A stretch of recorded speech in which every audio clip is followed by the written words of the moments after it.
I mentioned to someone that dating is a game, and they kept arguing with me, oh no, it's not a game, da da da da da da. But I beg to differ.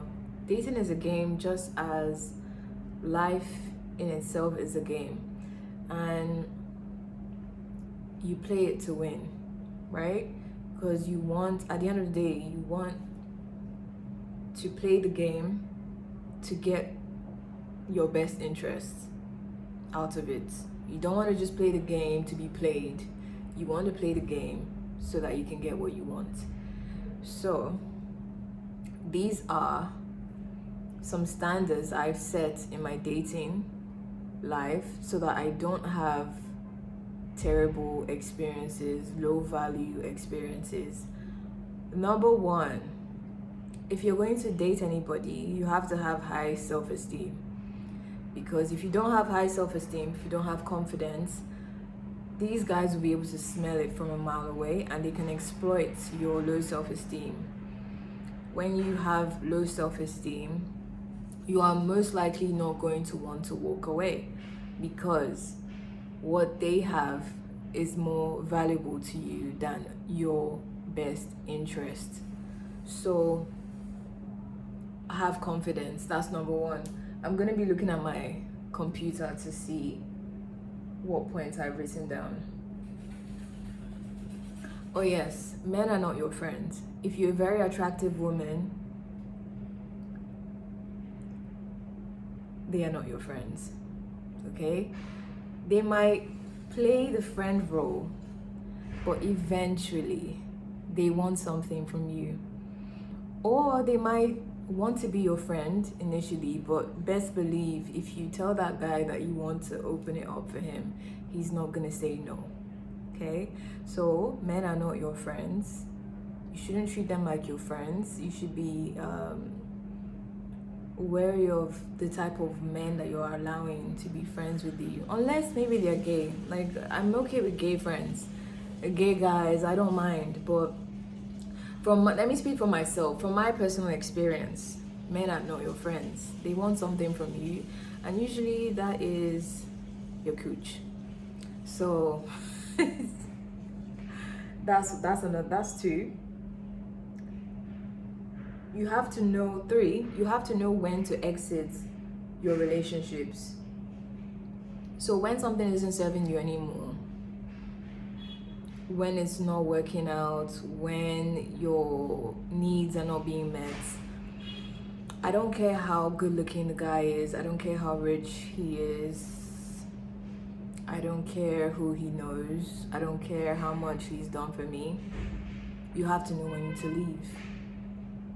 Not knowing when to leave and holding on to somebody can put you in placeholder situations, situationships, textationships, and there, so on and so forth. Number 4,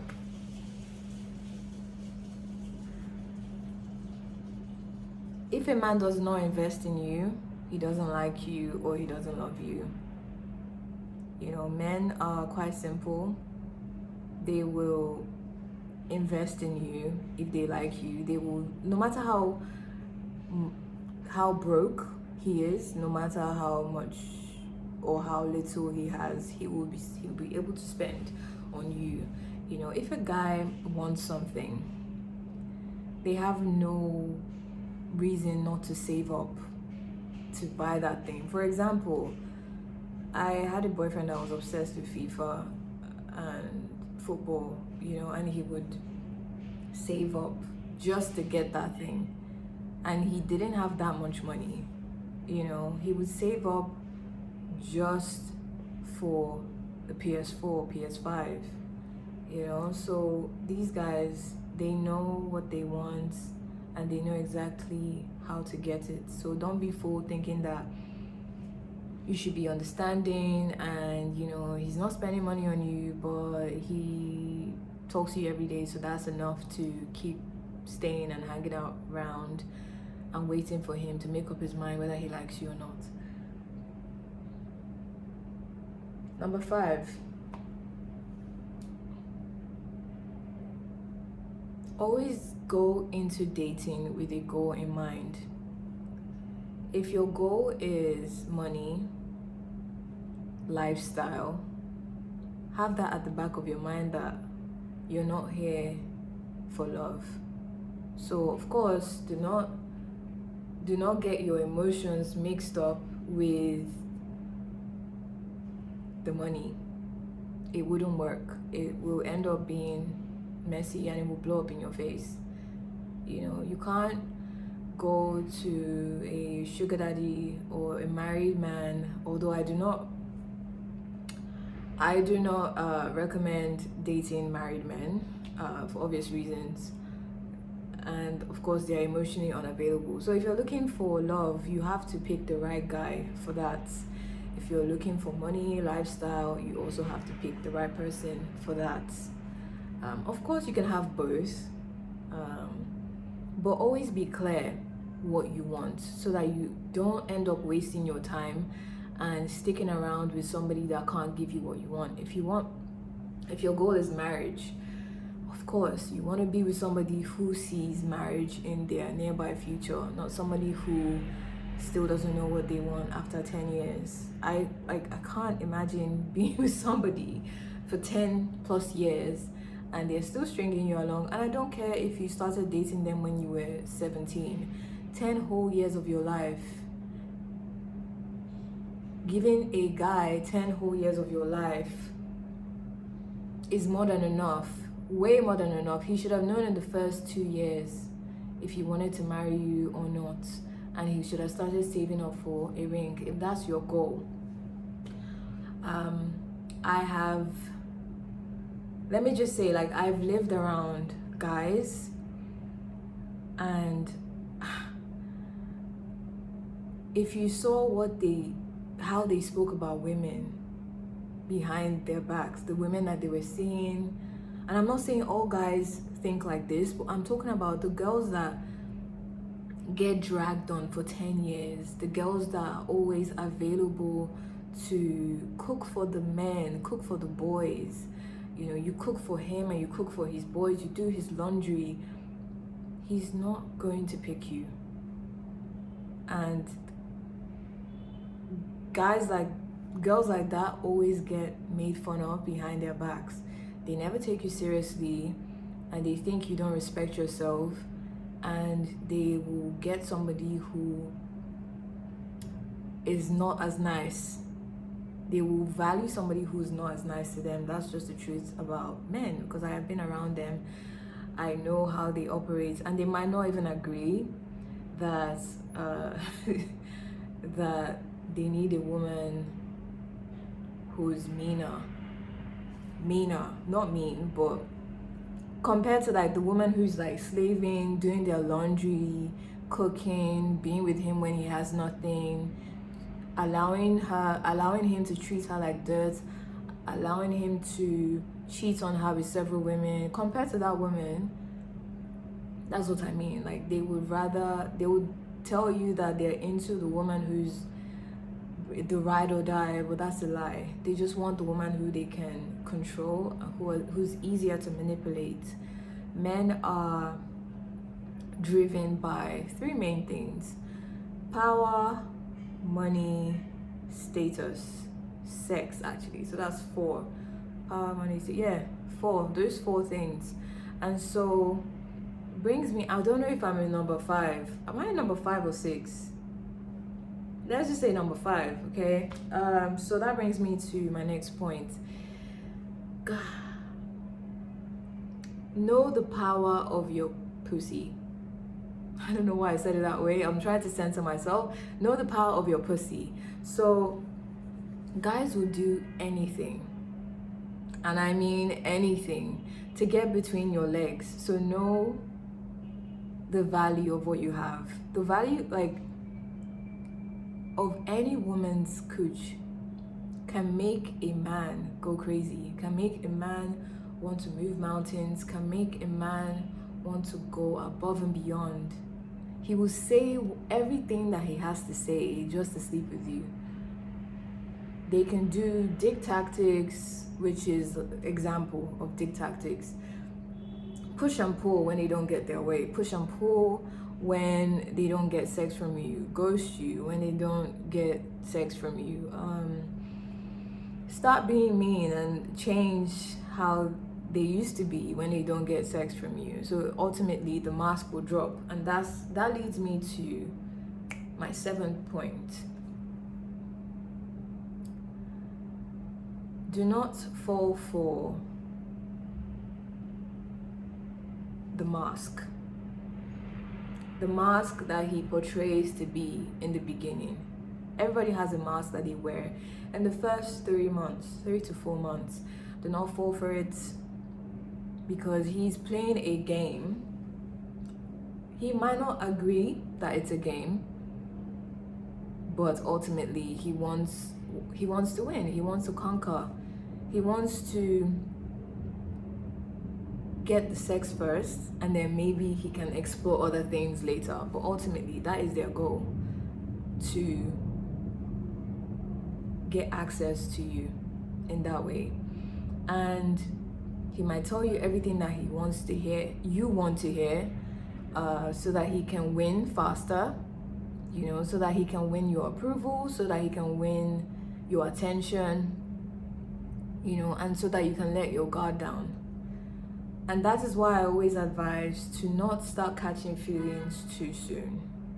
Do not start fantasizing, do not start romanticizing his idealized self. Watch out for consistency within the first 3 to 4 months. And number 8, so apart from keeping your pussy intact, I also want to say to avoid too much physical intimacy in the beginning. Like, do not kiss on the I don't kiss on the first day. I don't even kiss the second. I wait, I give it time. I don't know you. Why am I kissing? Like, why are you kissing a stranger? Why are you kissing somebody? I just met you, so why should I be kissing you? Doesn't make any sense to me.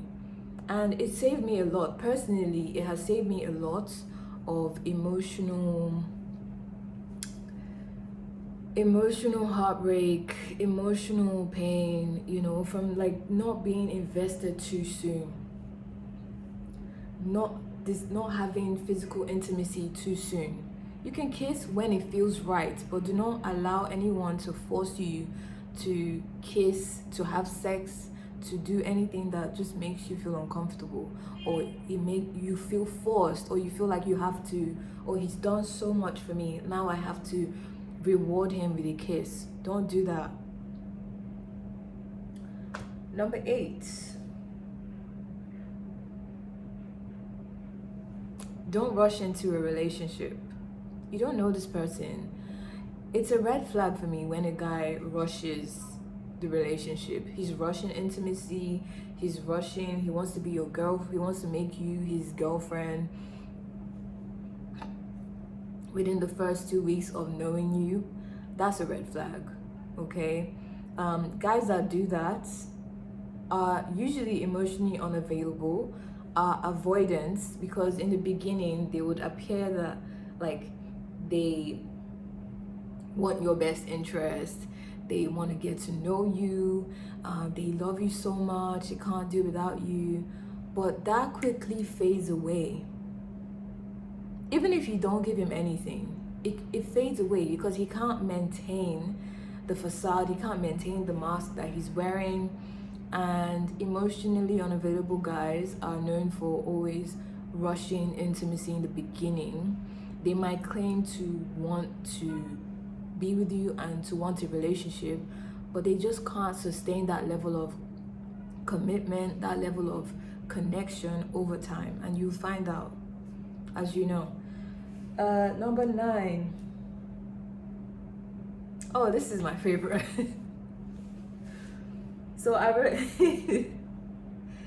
wrote, don't let him call you don't let him baby you to death. Like, baby this, baby that, like giving nicknames prematurely. I always shut a guy down. Like, as soon as he starts calling me baby, please don't call me baby. You don't know me. Like, stop giving me nicknames in the first 2 weeks. Like, I feel that again, that's Russian intimacy. Guys will use this word salad, future faking, to make it seem like they're closer to you than they actually are. And you, if you're not grounded, if you are someone who is a hopeless romantic and you love love, and I love love too, but if you're somebody who really needs to be in love, you fall for that. Somebody calling you baby very soon is trying to attach themselves to you very, very quickly, and that's not going to last.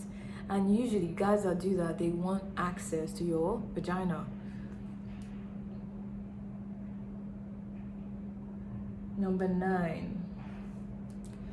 This is my personal standard. I always say commitment is not the goal. How I am treated is. So the moment I'm not being treated well, I don't care if he wants to ask me to be his girlfriend, or he asks me to be his girlfriend, or we are exclusively dating. I don't care. Like, I'm out the door the moment I'm not being treated well.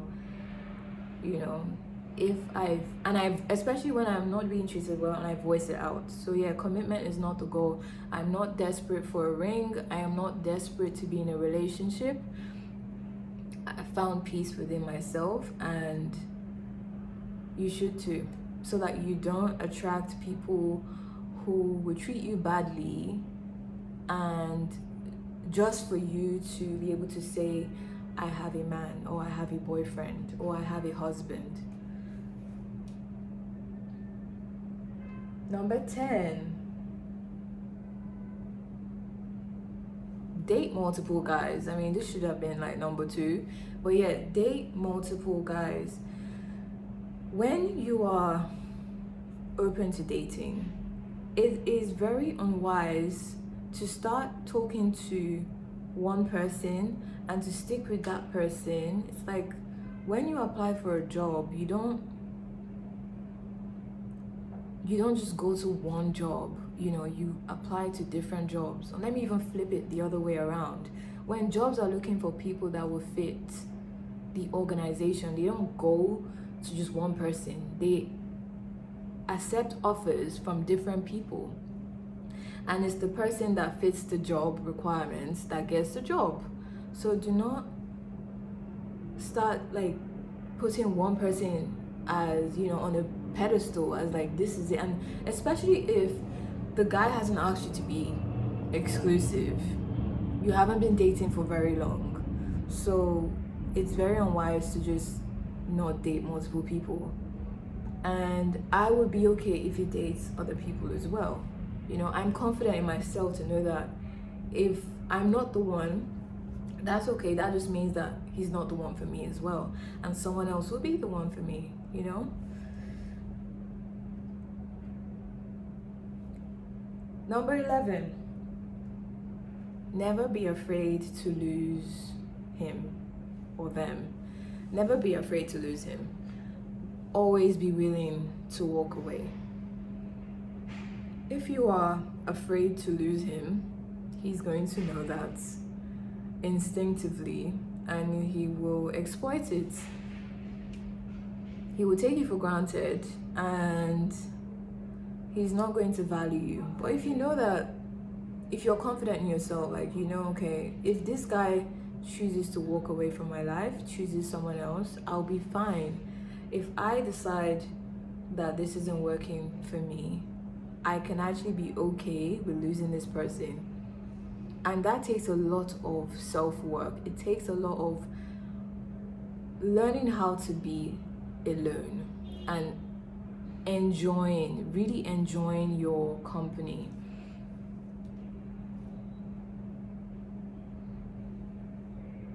Number 11, I just wanted to say that women have more agency than they think. We have more power than they think. And of course, guys don't want you to know that you have more power than what you already know. They want you to not know because it serves them, it serves the game. As I said, dating is a game. If they can get a one up on you, if they can get you to believe that you're not that good enough, they can have access to you. Like, why raise your standards and make it harder for them? Never play this game on easy mode. You know, this game isn't meant to be rigged, but society has made it rigged because of the male gaze, male validation. So understand that women have more agency. What is between your legs is very powerful. You know, guys are willing to do anything just to get it. So use that to your advantage. Let me see. Oh yeah, number 12. So I wrote down, listen to your alarm system. When you are dating somebody, do not ignore red flags. I was once dating someone and I got in his car and I just felt very uncomfortable instantly, like while he was driving, and he was a bit agitated, and like there's just something very uncomfortable going on inside of me.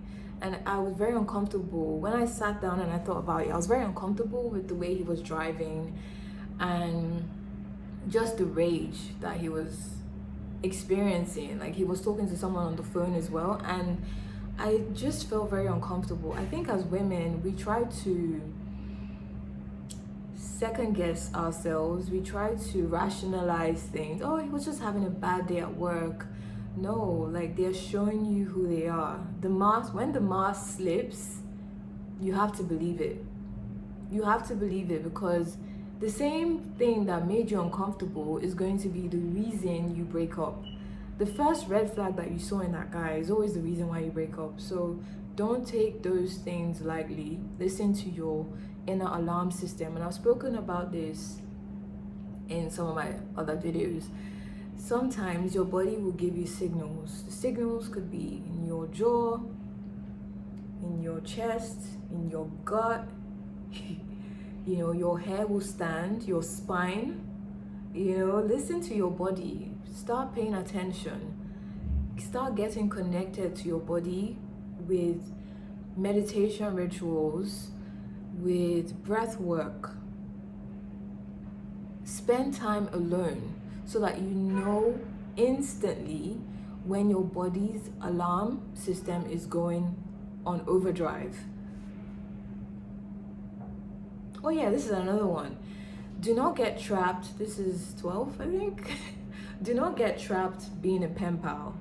Don't get trapped in a textationship.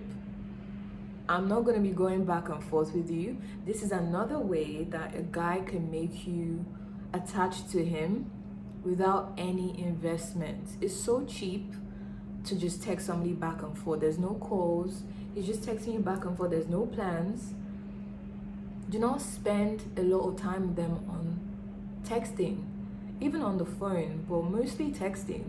If you want to talk to me, get on the phone. Let's talk like adults. We're not children texting back and forth all day. I have other things to do. You have other things to do, you know. Let's respect ourselves. I'll text you, but I'm not gonna go 24 hours texting you back and forth. Like, we're not doing that. Because in my experience, I got so attached to people because I was texting them back and forth. We're not doing that this year, okay? So yeah, that's that. Yes, number 13. Always put yourself first. Be self-obsessed. And what I mean by that is, when you're dating people, please, girls, please do not stop living your life. There was this TikTok I came across that it was so relatable, but now I'm so glad I'm not that woman anymore. So the TikTok was basically talking about how, you know, when you're talking to someone and they're asking you how your day was, but all you actually did was go to the gym and come back home and work, and now you're on your bed rotting. Like, we're not doing that this year, okay? please go and get, I'm saying this as a friend, like go and get a life, get something to do so that you're not waiting around for that guy's text, you're not waiting around for his calls, you're not waiting around for him to make plans with you. You're out with your girls. And if he hasn't made plans with you, sorry, you're not gonna leave your girls to come out with him because he says, oh, by the way, like I'm outside, like where you at, I'm trying to link. No, if he hasn't made plans with you, that actually leads me to my next point, 14. If this guy doesn't make plans with you, ditch him. Like, you're not going to be going back and forth with somebody. If he hasn't made plans with you within 2 weeks, he's not that interested and he just wants your attention. Sometimes people just want a distraction, and don't let that be you, okay? So yeah, keep your personal life up. Do not ignore your girlfriends because you're dating somebody, or even when you're in a relationship. And don't allow a guy to string you along without making real plans with you. That's a sign that this guy doesn't like you very much or is afraid of commitment. So please don't get into that. And finally, for 15, I think this is the final one. So hear what a guy says, but don't always believe what you hear. You have to look at his actions. Are the actions aligning? If the actions are not aligning, just don't. Just forget. Like, cause I judge men based on their actions and based on their integrity. Does he do what he says he will do? For me, that's a major turn on when a guy does what he says he will do, and that's something that you can't hide. Eventually it's gonna come out whether he's genuine or not. So the actions for me are always very telling whether someone has pure intentions. And then yeah, I think that's it. A bonus one would be, do I have any bonuses?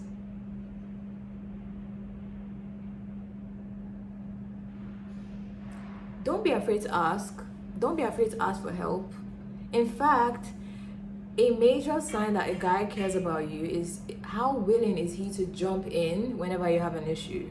If you're having a problem and you're talking to this guy, oh, my car just broke down, does he run to your rescue? Does he run to actually help you? If he doesn't do that, he doesn't like you that much.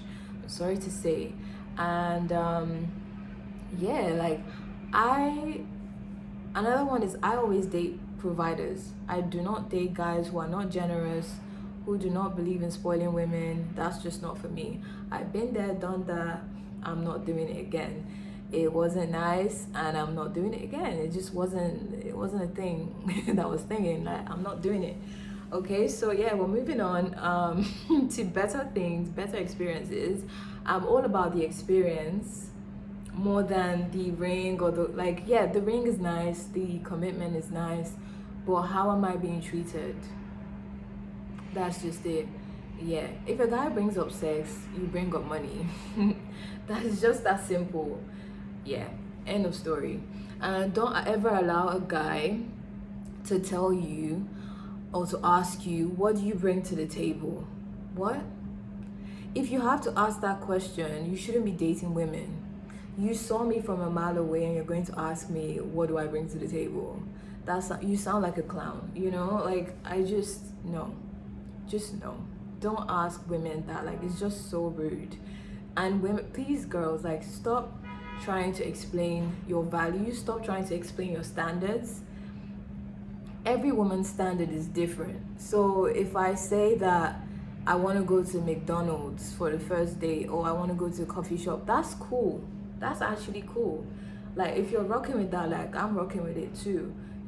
If I say that I want to go to a Michelin star restaurant for my first date, that's okay too. So nobody should come and start arguing with me or arguing with other people for their high standards or for what they perceive to be really high or what they perceive to be very low. Everybody has their standards.